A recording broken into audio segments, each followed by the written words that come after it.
Hello दोस्तों, स्वागत है आप सभी का अनलर्निंग पाठशाला के यूट्यूब चैनल पर। दोस्तों, जैसा कि हम सभी को पता है, कल एसएससी सीजीएल का नोटिफिकेशन आया और 20,000 वैकेंसीज देखकर मतलब ऐसे आंखें चौंधिया गई है। मतलब इतनी एक खुशी हो रही है ना कि 20,000 वैकेंसी, 20,000, समझ रहे हो आप? 20,000 एक नंबर होता है अच्छा खासा। तो आपके पास इस बार बहुत अच्छी जो है अपॉर्चुनिटी है। लेकिन इस बार जो है एसएससी ने बहुत सारे चेंजेस कर दिए और आपने नोटिफिकेशन अब तक देख ही लिया होगा और उन चेंजेस को समझना बहुत ज़रूरी है।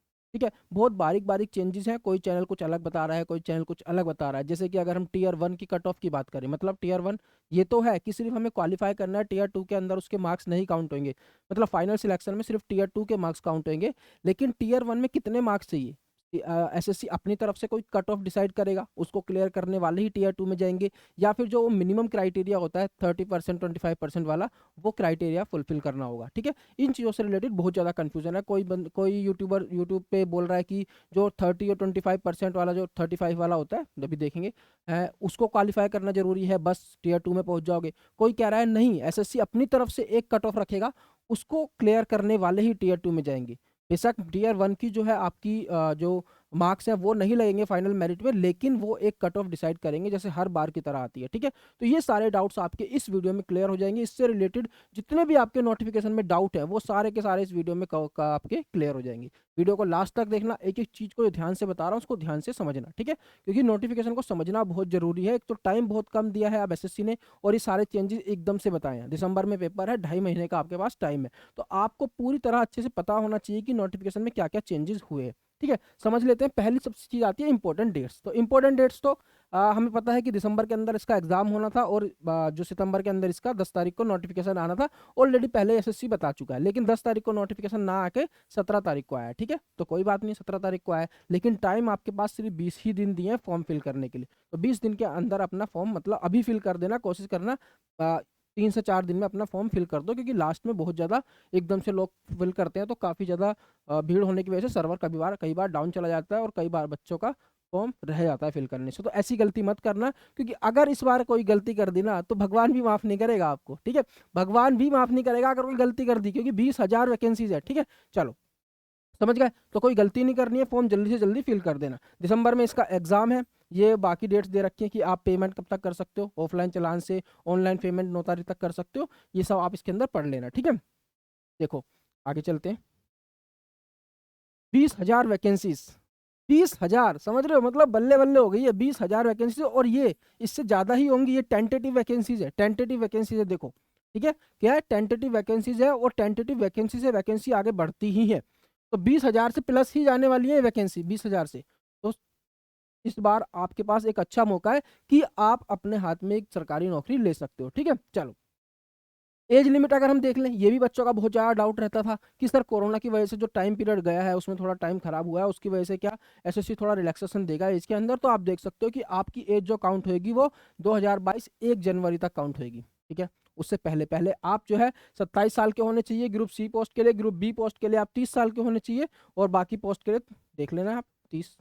तो कब कब की डेट चाहिए? अगर 27 साल चाहिए तो 95 से ज़्यादा होनी चाहिए आपकी, मतलब 95 से पहले का आपका जन्म नहीं होना चाहिए।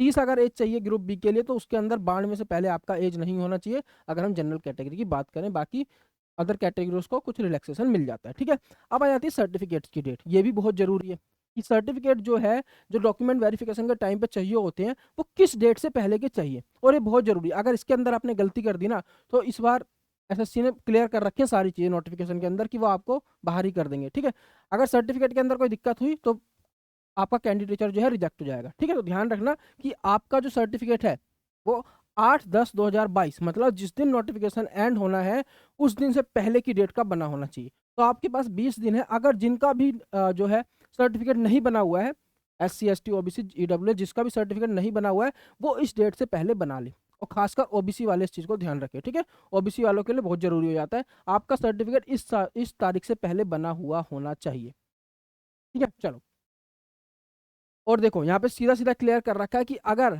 आपने फॉर्म फिल किया, ओबीसी ओबीसी के लिए खासकर बता रहा हूँ मैं। ठीक है, ओबीसी के अगर अंदर आपने फॉर्म फिल किया, ओबीसी बताया आपने, फॉर्म फिल करते टाइम और डॉक्यूमेंट वेरिफिकेशन के टाइम पे जो भी आपका डिपार्टमेंट डॉक्यूमेंट वेरिफिकेशन कर रहा होगा, ध्यान रखना इस बार जो डॉक्यूमेंट वेरिफिकेशन होना है वो हर डिपार्टमेंट अलग अलग करेगा, एसएससी सबका एक साथ नहीं करेगा। जिस डिपार्टमेंट में आपको जो पोस्ट मिलेगी उस डिपार्टमेंट में ही वो जो उसका डॉक्यूमेंट वेरिफिकेशन है वो चलेगा, ठीक है जी, ध्यान रखना। इसके ऊपर बात चल रही थी और अभी क्लियर कर दिया है नोटिफिकेशन के अंदर। तो देखो, वैलिड ओबीसी सर्टिफिकेट, इस डेट से पहले आपका वैलिड ओबीसी सर्टिफिकेट बना हुआ होना चाहिए। अगर इसके अंदर आपने कुछ गलती कर दी तो देखो सीधा का सीधा आपका कैंडिडेचर जो है कैंसिल हो जाएगा, कैंसिल हो जाएगा, ठीक है। ये नहीं है कि आपने ओबीसी के आपके सर्टिफिकेट में दिक्कत है या टाइम से पहले का नहीं बना हुआ तो आपको जनरल कैटेगरी में कंसिडर कर लेंगे। उन्होंने यहाँ पे देखो ऐसा कुछ भी क्लियर नहीं करा है, उन्होंने सीधा ये लिख दिया है कि आपका कैंडिडेचर जो है वो कैंसिल हो जाएगा। पहले क्या होता था कि अगर चलो ओबीसी में आप कंसीडर नहीं हो रहे तो आपको जनरल में कंसीडर कर लिया जाता था अगर आपके मार्क्स जनरल कट ऑफ से ज़्यादा है। लेकिन अगर जनरल कट ऑफ से ज़्यादा हुए लेकिन ओबीसी सर्टिफिकेट में दिक्कत आ गई तो सीधा सीधा उन्होंने ये लिख दिया है कि कैंसिल कर दिया जाएगा आपका कैंडिडेचर उस डिपार्टमेंट के थ्रू, ठीक है, समझ आया। तो इस चीज़ का ध्यान रखना खासकर, ये छोटी छोटी बातें हैं, आपको बहुत ध्यान से समझनी है सारी की सारी चीज़ें, वरना एग्जाम में गलती कर बैठोगे, ठीक है। और चलो देखते हैं ग्रेजुएशन की डेट, मतलब जो फाइनल ईयर स्टूडेंट्स हैं जो अभी कॉलेज के अंदर है वो भी फॉर्म फिल कर सकते हैं, लेकिन उनकी जो डेट बता रखी है कि आपका फाइनल रिजल्ट जो है कब से 8-10 तारीख, मतलब नोटिफिकेशन जिस दिन एंड होगा, फॉर्म फिल करना जिस दिन एंड होगा उससे पहले आपका रिजल्ट जो है फाइनल ईयर का वो आ जाना चाहिए, ठीक है, कंप्लीट हो जानी चाहिए आपकी फाइनल ईयर ग्रेजुएशन, समझ गए। तो अगर आप फाइनल ईयर स्टूडेंट हो तो आप देखना कि अगर इससे पहले आप ये जो डॉक्यूमेंट्स वेरिफिकेशन के टाइम पे चाहिए होंगी जब ये चीज़ें, तो ऐसा ना हो कि आपकी एजुकेशन इससे पहले कंप्लीट नहीं हुई हो, ठीक है, वरना कैंसिल हो जाएगा, समझ गए। चलो टीयर 1, अब देखो टीयर 1 के अंदर कोई चेंजेस नहीं हुए, मतलब अगर हम सिलेबस की बात करें, पेपर के पैटर्न की बात करें, ठीक है। बाकी ये हो गया कि टीयर 1 के जो मार्क्स है आप कंसीडर नहीं किए जाएंगे, तो ये एक अच्छी खबर भी है बुरी खबर भी है, ठीक है। अब देखते हैं जो भी है, ये आपको खुद डिसाइड करना है कि अच्छी है बुरी है, ठीक है, आपके हिसाब से वो डिपेंड करता है कि आपकी तैयारी कैसी है, आपने टीयर 1 की कितनी अच्छी तैयारी कर रखी थी। एक बच्चा जिसने अभी तैयारी स्टार्ट करी 2 महीने पहले वो इस चीज़ को टेंशन में लेके बैठा होगा कि टीयर 1 ही नहीं निकाल पाएगा वो, लेकिन अब अगर टीयर 1 निकालता भी है तो जो मार्क्स जो टीयर 1 के काउंट होते हैं तो बहुत ज़्यादा मार्क्स होंगे तभी वो एक अच्छी रैंक अच्छी सिलेक्शन ले सकता है पोस्ट पे, लेकिन अगर कट ऑफ के पास रहा तो उसका सिलेक्शन मुश्किल हो जाएगा। तो उनके लिए तो बेनिफिट है कि अगर वो कट ऑफ क्लियर कर रहे हैं तो उसका जो मार्क्स है वो नहीं लगेंगे, उसके बाद आपको 2 से 3 महीने और मिल जाएंगे टीयर 2 के लिए, ठीक है। बाकी जिनकी तैयारी अच्छी थी उनके लिए थोड़ा सा उन्हें लग सकता है। चलो वही ये 4 सब्जेक्ट आते थे हमारे, ठीक है, चारों 25-25 क्वेश्चन आते थे, 50-50 मार्क्स के होते थे, 1 घंटे का टाइम होता था, 1 घंटे में आपको खत्म करने होते थे, ठीक है। तो इसके अंदर देखो नेगेटिव मार्किंग कितनी है 0.50, मतलब 1/4 की इसके अंदर नेगेटिव मार्किंग है, मतलब अगर आप कोई क्वेश्चन ठीक कर रहे हो तो 2 मार्क्स मिलेंगे, गलत कर रहे हो तो 0.50 मार्क्स का डिडक्ट कर लिया जाएगा, ठीक है। यहाँ तक आई थिंक सारी चीज़ें अच्छे से क्लियर है। अब ध्यान दो, ये हो गई टीयर 1 की बात, ठीक है। टीयर 2 पे आते हैं, ध्यान रखना एक क्वालिफाइंग है सिर्फ, और देखो यहाँ पे क्या लिखा है मार्क्स को कंप्यूटर। हाँ, अब देखो यहाँ पर एक डाउट और है, टीयर 1 के अंदर इन्होंने ये तो बोल दिया कि टीयर 1 के मार्क्स काउंट नहीं होंगे, वो सिर्फ क्वालिफाइंग है, लेकिन क्वालिफाइंग किस बेस पे है, ठीक है। एक तो क्राइटेरिया होता है, देखो ये आपने देखा होगा कई बार, ये कि अनरिजर्व को 30% चाहिए होते हैं, ओबीसी ईडब्ल्यूएस को 25% और ऑल अदर कैटेगरीज को 20% मिनिमम मार्क्स चाहिए, ठीक है। अगर इससे कम है तो आपका रिजल्ट ही नहीं आएगा, आप क्वालिफाई ही नहीं करोगे।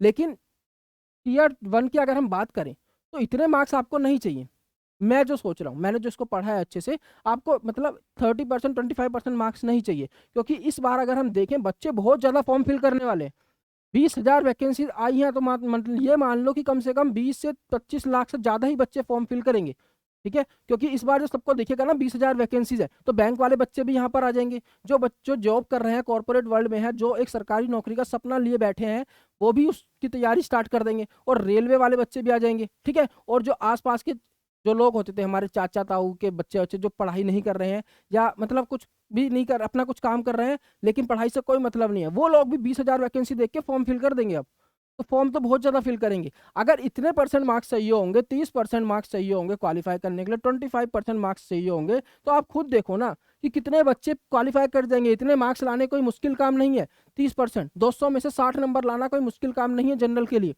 और बाकी कैटेगरीज का तो कम ही होता है। तो ये मान लो कि कितने बच्चे क्वालिफाई कर देंगे टीयर 2 में, तो एसएससी कभी नहीं चाहेगा कि इतने सारे बच्चों को टीयर 2 में लेके जाए, फिर टीयर 1 कराने का कोई पर्पस नहीं हुआ। तो एसएससी इसके अंदर क्या करने वाला है, टीयर 1 के अंदर वो कोई ना कोई अपनी कट ऑफ सेट करेगा जैसे वो अब तक करता हुआ आ रहा है, ठीक है, एक कट ऑफ, जैसे इस बार अगर हम देखें तो 130 के आसपास कट ऑफ गई थी, ठीक है, तो इसी तरह से वो कोई ना कोई कट ऑफ डिक्लेयर करेगा। और इसको हम इस चीज से भी देख सकते हैं, देखो यहाँ पे क्या लिखा हुआ है कि अगर मल्टीपल शिफ्ट के अंदर एग्जाम होता है, ठीक है, तो वहां पे नॉर्मलाइज किया जाएगा स्कोर। तो अगर नॉर्मलाइज कर रहे हैं इसका मतलब वो एक कट ऑफ देंगे ही देंगे।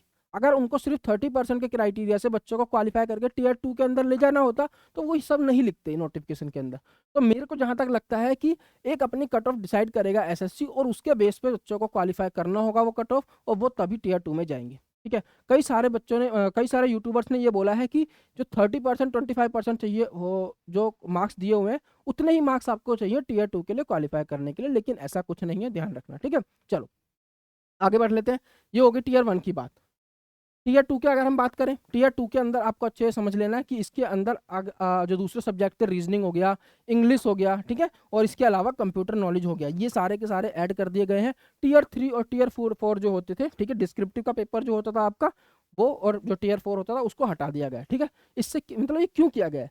तो सरकार का जो टारगेट है ना 10 लाख जॉब प्रोवाइड करना 2024 से पहले, तो उस चीज के लिए, उसको प्रोसेस को तेज करने के लिए, इससे क्या है कि आपका प्रोसेस जल्दी होगा। ठीक है, वरना टीयर 1 कराते हैं, फिर 2 कराते हैं, फिर 3 कराते हैं, फिर 4 कराते हैं। ठीक है, डॉक्यूमेंट वेरिफिकेशन, बहुत सारी चीजें होती हैं, बहुत लंबा प्रोसेस चला जाता है। अब देखो उन्होंने 2 टीयर के अंदर ही खत्म कर दिया पेपर को। ठीक है, 2 टीयर के अंदर ही पहला पेपर कराएंगे, दूसरे पेपर में सारी चीजें करा लेंगे। ठीक है, अब देखो इसके अंदर एक कंफ्यूजन और है बच्चों को कि मार्क्स जो है टीयर 2 के सिर्फ लगने हैं, तो टीयर 2 का टोटल मार्क्स कितने हुए? टीयर 2 के टोटल मार्क्स देखो कितने हैं। अगर हम देखें कंप्यूटर को भी ऐड करें तो 60, 210 और 180 हो जाते हैं आपके 450, 450। लेकिन आपको 450 नहीं लाने हैं बच्चों, 450 नहीं लाने। ध्यान रखना कि ये जो मॉड्यूल 3 है, मॉड्यूल 3 के अंदर क्या आ गया, सेक्शन 3 जो है, इसके अंदर मॉड्यूल 1 मतलब कंप्यूटर नॉलेज आ गई, और सेक्शन 3 मतलब डाटा एंट्री स्पीड टेस्ट आ गया। ये दोनों के दोनों आप तभी दे पाओगे, कंप्यूटर नॉलेज की भी बात कर रहा हूँ मैं, ये भी आप तभी दे पाओगे जब आप इनको क्वालिफाई करोगे, सेक्शन 1 को और सेक्शन 2 को। सेक्शन 1 और सेक्शन 2 को क्वालिफाई करोगे, इसका मतलब कि अगर हम इसको ऐड कर लें 180 और 210 मतलब 390 नंबर, 390 नंबर आपको इसके अंदर से, 390 नंबर का पेपर है उसमें से क्वालिफाई करना है, उसके अंदर आपको मेरिट के अंदर आना है, तब आप कंप्यूटर का टेस्ट दे पाओगे और अपना स्पीड टेस्ट जो डेस्ट का है वो दे पाओगे, डाटा एंट्री स्पीड टेस्ट दे पाओगे। ठीक है, समझ आया? ये नहीं है कि आप इसको भी लेके चल रहे हो, ये बाद में दे पाओगे, आप दे ही नहीं पाओगे। देखो यहाँ पे लिखा हुआ है, अगर नोटिफिकेशन के अंदर देखना तो यहाँ पे देखो, ये देखो, based on the marks in tier 1 computer based second, कहाँ पर लिखा हुआ है, एक जगह है दिखाता हूँ मैं। हाँ देखो, based on the aggregate performance in section 1 and section 2। ठीक है, सेक्शन 1 और सेक्शन 2 की एग्रीगेट परफॉर्मेंस के बेस पे जो पेपर टीयर 2 का पेपर 1 है, ठीक है, समझ गए, उसके अंदर अगर आप क्वालिफाई करोगे तभी आप जो है अपना सेक्शन 3 दे पाओगे। ठीक है, तभी आपको कंसीडर किया जाएगा सेक्शन 3 के लिए, अगर आप सेक्शन 1 और सेक्शन 2 कवर क्लियर कर रहे हो। ठीक है, तो सेक्शन 1 और सेक्शन 2 देख लो यहाँ पे क्या है, सेक्शन 1 और सेक्शन 2, इसको अगर आप क्वालिफाई कर रहे हो तभी आप यहाँ पर इसके लिए क्वालिफाई हो गए, सेक्शन 3 और सेक्शन 3। अगर आप इसी की कट ऑफ नहीं क्लियर कर पाए तो आपका आप मतलब बाहर हो जाओगे प्रोसेस से, और ये सेक्शन 3 आप नहीं दोगे। तो ऐसा नहीं है कि कंप्यूटर का भी सभी देंगे। ठीक है, और ये सिर्फ क्वालिफाइंग है, दोनों के दोनों एक क्वालिफाइंग है, डेस्ट भी क्वालिफाइंग है और कंप्यूटर नॉलेज भी क्वालिफाइंग है। लेकिन जिस डिपार्टमेंट के अंदर इसकी ज़्यादा जरूरत होती है कंप्यूटर की, ठीक है, देखो ये सब लिखा हुआ है यहाँ पे, दिखाता हूँ, ये देखो, कंप्यूटर नॉलेज जिन डिपार्टमेंट के अंदर, वो डिपार्टमेंट यहाँ पे दे रखे हैं। ठीक है, ये सब देखोगे आप पढ़ोगे इसको तो, ये जो जीएसआई हो गया, देखो जीएसआई और असिस्टेंट इन मीटरोलॉजिकल डिपार्टमेंट, ये सारे के सारे इंस्पेक्टर सीजीएसटी, ठीक है, ये सारे के सारे जो पोस्ट हैं इनके अंदर कंप्यूटर की नॉलेज चाहिए होती है। तो यहाँ पर जरूरी नहीं है कि क्वालिफाई ही आपका क्राइटेरिया हो, क्वालिफाइंग क्राइटेरिया को ये डिपार्टमेंट बढ़ा सकते हैं अपने हिसाब से, समझ आया? इनके पास छूट है कि क्राइटेरिया जो है क्वालिफाई करने का उसको थोड़ा हार्ड बना सकते हैं जिन डिपार्टमेंट के अंदर कंप्यूटर नॉलेज की जरूरत है। इसी तरह से अगर डेस्ट की बात करें तो डेस्ट में भी यही है, वैसे तो ये क्वालिफाइंग है, मतलब हर पोस्ट के लिए क्वालिफाइंग है, डेस्ट को क्वालिफाई करना बहुत जरूरी है। ठीक है, उसके अलावा जिन पोस्ट के अंदर कंप्यूटर इसकी डेस्ट की ज़्यादा जरूरत है, ठीक है, जैसे टैक्स असिस्टेंट हो गया सीबीआईसी में, टैक्स असिस्टेंट हो गया सीबीडीटी में, SSA in central bureau of narcotics, इन सब पोस्ट के अंदर इसकी ज़्यादा जरूरत है। तो इसका जो क्वालिफाइंग क्राइटेरिया है ये डिपार्टमेंट अपने हिसाब से उसको और थोड़ा मजबूत बना सकते हैं। आई होप यहाँ तक सारी चीज़ें क्लियर हो गई होंगी अच्छे से। ठीक है, चलो समझ आया। अब देखते हैं क्या क्या रह गया, ये हो गया, सारे पॉइंट्स कवर हो गए ना। और देखो मेरिट जो लिस्ट बनेगी आपकी सिर्फ टीयर 2 के परफॉर्मेंस के बेस पर मिलेगी बनेगी। टीयर 2 के अंदर आप कैसा परफॉर्म कर रहे हो उसके बेस पर आपकी मेरिट बनेगी। और वही चीज़ लिखी हुई है यहाँ पर कि आप पेपर थर्ड पेपर अगर आप वो वाला पेपर क्लियर करते हो सेक्शन 1 और सेक्शन 2 तो आपको सेक्शन 3 देने का मौका मिलेगा। ठीक है। हाँ देखो इस चीज से भी आपको पता चल रही है एक चीज क्या कि आपका एक जो टीयर 1 का जो क्राइटेरिया है वो एसएससी सेट करेगा और उसके हिसाब से टीयर 2 में भेजेगा। देखो उसने क्या बोला है कि सेपरेट कट ऑफ आएगी। सेपरेट कट ऑफ किस किस की आएगी, पेपर 1 की, पेपर 2 की, पेपर 3 की। ठीक है। मतलब पेपर 1 जो सब बच्चे देते हैं, पेपर 2 जो वो होता है ना स्टैटिस्टिक्स वाला जेएसओ वाला जो अलग होते हैं, ठीक है, जिनके अंदर इकोनॉमिक्स और स्टैटिस्टिक्स चाहिए होती है, उन पेपर्स के लिए अलग कट ऑफ आएगी तीनों पेपर के लिए। तो अगर अलग अलग कट ऑफ आ रही है तो इसका मतलब एसएससी अपनी एक कट ऑफ डिसाइड करने वाला है जिसको क्वालिफाई करने वाले बच्चे ही टीयर 2 में जाएंगे। अगर ऐसा नहीं होता 30% पे ही वो क्वालिफाई करा रहा होता तो फिर वो ऐसे क्यों लिखता, ये वाला पॉइंट क्यों लिखता है, यहाँ से समझो ना इस चीज को। समझ आया। तो समझ जाओ कि एक कट ऑफ आपकी आएगी, माइंड में ये मत बिठा लेना कि 30% मार्क्स चाहिए कि सिर्फ 60 मार्क्स चाहिए, गलती कर बैठोगे बहुत बड़ी। ठीक है। एक कट ऑफ आएगी आपकी और वो कट ऑफ लगभग लगभग 120, मतलब थोड़ी कम तो जाएगी ही एक बार, क्योंकि इस बार 20,000 वैकेंसी है तो मान लो कि 120 तो मान के ही चलो, इतने मार्क्स तो जाएंगे ही जाएंगे। बाकी इससे कम ही जा सकते हैं, इससे ज़्यादा का कोई चांस नहीं बनता। ठीक है। तो ध्यान रखो, इन सारी बातों को ध्यान में रखते हुए अपनी तैयारी करो। ठीक है। तैयारी काफ़ी अच्छी होगी। और अब आपको और टाइम मिल गया, आपको पेपर 1 को सिर्फ क्वालिफाई करना है, उसके बाद 3 महीने और मिलेंगे। और ध्यान रखना इस बार इंग्लिश की वेटेज बहुत ज़्यादा है, इंग्लिश पे बहुत ज़्यादा ध्यान दो आप। देखो यहाँ पे एक चीज़ समझो। ठीक है। देखो ये रहे पेपर 2 और पेपर 3, स्टैटिस्टिक्स और जनरल जो चाहिए होती है इनके अंदर, तो इनके लिए अलग अलग कट ऑफ आएगी। ध्यान से देखो आप, यहाँ पर 60 मिनट में आपको 30 क्वेश्चन मैथ्स के और 30 क्वेश्चन रीजनिंग के। 60 मिनट में 60 क्वेश्चन करने हैं रीजनिंग और मैथ्स के दोनों थोड़ी कैलकुलेटिव होती है, रीजनिंग थोड़ी कम होती है, मैथ्स ज्यादा होती है। तो आपको 1 मिनट में एक क्वेश्चन करना है। तो लेवल तो नहीं बढ़ाएगा एसएससी, ये तो कंफर्म है। ठीक है। बेशक उसने 3 नंबर का एक क्वेश्चन कर दिया है, इसका एक अलग सिग्निफिकेंस है, लेकिन लेवल नहीं बढ़ाएगा। 60 मिनट में 60 क्वेश्चन करवा रहा है तो वो लेवल नहीं बढ़ाएगा। अगर वो इंग्लिश और इसकी बात करता तो एक बार को समझ आता, ठीक है चलो 60 मिनट में 60 क्या 80 क्वेश्चन 100 क्वेश्चन भी हो जाते। लेकिन मैथ्स और रीजनिंग के अंदर 60 मिनट में 60 क्वेश्चन करना बहुत बड़ी बात है। तो लेवल नहीं बढ़ाएगा। और समझ जाओ कि यहाँ पर ये अटेम्प्ट करना 60 क्वेश्चन अटेम्प्ट करना कितना मुश्किल होने वाला है। ठीक है। तो और यहाँ पर देखो, यहाँ पर भी 1 घंटा दिया है इंग्लिश और जीके को करने का। यहाँ पर आपके पास बहुत ज़्यादा टाइम होगा क्योंकि आप आराम से इसको 45 क्वेश्चंस को आराम से 25-30 मिनट में कर लोगे और 10-15 मिनट में आप इसको कर लोगे। तो आपके पास बहुत टाइम होगा। और देखो यहाँ पे 45 नंबर है, इसके 45 मतलब 135 नंबर सिर्फ इंग्लिश के हैं। ऐसा कोई भी सब्जेक्ट नहीं है जो 135 नंबर का है। तो आपको इंग्लिश पे बहुत ज़्यादा ध्यान देना है, इंग्लिश पे बहुत ज़्यादा, मैथ से भी ज़्यादा ध्यान देना है। ठीक है। क्योंकि यहाँ पे आपके पास पूरा टाइम होगा इन 45 क्वेश्चन को आराम से सॉल्व करने का, लेकिन यहाँ पर आपके पास इतना टाइम नहीं होगा। तो आप इंग्लिश पे ज़्यादा फोकस करो। ठीक है। समझो इस चीज़ को। बाकी कोई पॉइंट रह गया यहाँ पे, ये वही है। सेक्शन 1 में आपके पास क्या क्या होगा, मैथ और रीजनिंग। सेक्शन 2 में इंग्लिश जनरल अवेयरनेस। और इन दोनों को अगर आप क्वालिफाई करते हो तो ही ये आपको देने का मौका मिलेगा सेक्शन 3, जिसके अंदर दोनों के दोनों क्वालिफाइंग है। बाकी डिपार्टमेंट अपने हिसाब से इनको क्वालिफाइंग नेचर को इनका जो है उसको हायर सेट कर सकता है। चलो समझ गए। तो यही था आज की वीडियो में, सारे पॉइंट्स मैं यहाँ पे डिस्कस कर चुका हूँ। ठीक है। और देखो यहाँ पे वही है कि गवर्नमेंट ने जो मिशन मोड में अपनी ये तैयारी चल रही है, मतलब जो 10 लाख वैकेंसी जो इस बार फिल करनी है उसको एक मिशन मोड में कवर करना है, जल्दी जल्दी कवर करना है। उसके लिए इन सारे बदलावों को लाया गया है ताकि टीयर 3 टीयर 4 जो इतना लंबा टाइम जाता था वो सब ना लगे और जल्दी से जल्दी प्रोसेस हो और आपके हाथ में नौकरी हो। ठीक है। चलो आगे देखते हैं। बाकी ये हो गया। और बस एक बार सिलेबस पे भी नज़र मार लेते हैं हम इसकी। ठीक है। अगर मैं सिलेबस की बात करता हूँ, देखो सिलेबस के अंदर भी बहुत सारे चेंजेस हैं।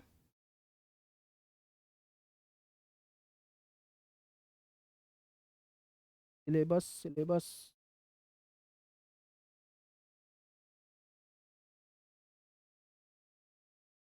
ये रहा। ठीक है। अब इसको अगर मैं देखूँ सिलेबस को, देखो यहाँ पे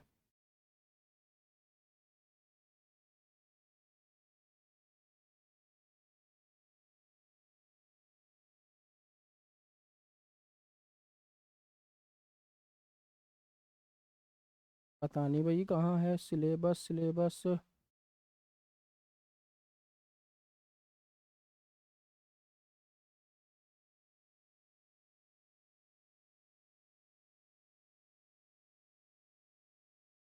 हाँ देखो, अब देखो सिलेबस यहाँ पे ठीक से। ठीक है।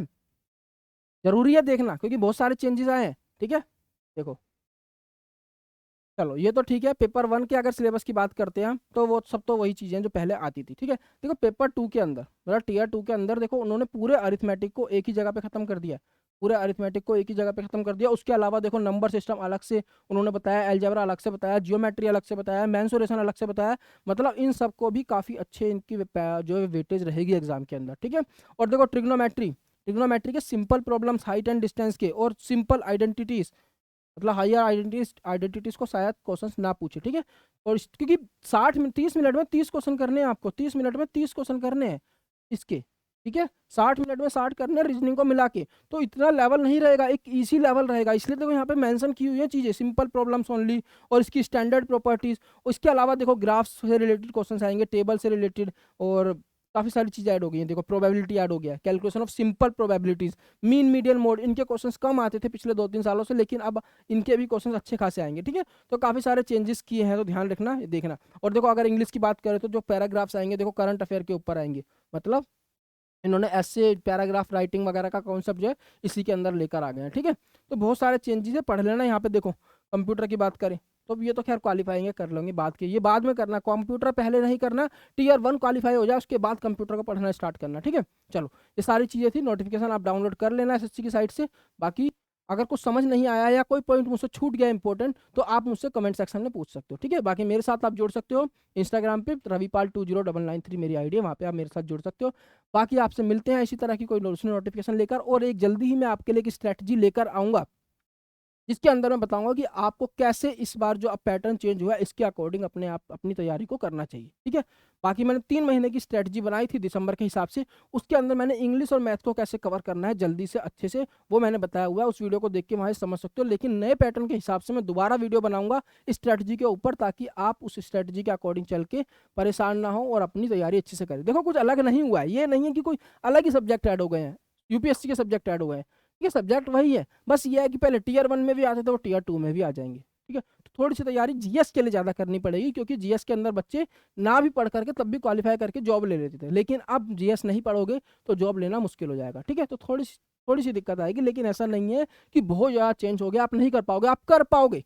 बस अपना विश्वास बनाए रखो, अपनी तैयारी करते रहो और लगे रहो। एक भी मिनट खराब मत करो, एक दिन की तो बात दूर है, एक मिनट भी खराब नहीं करना है। ठीक है, बाकी मिलते हैं आपसे नेक्स्ट क्लास में। धन्यवाद दोस्तों, जय हिंद। अगर वीडियो अच्छी लगे तो लाइक करना, चैनल को सब्सक्राइब करना।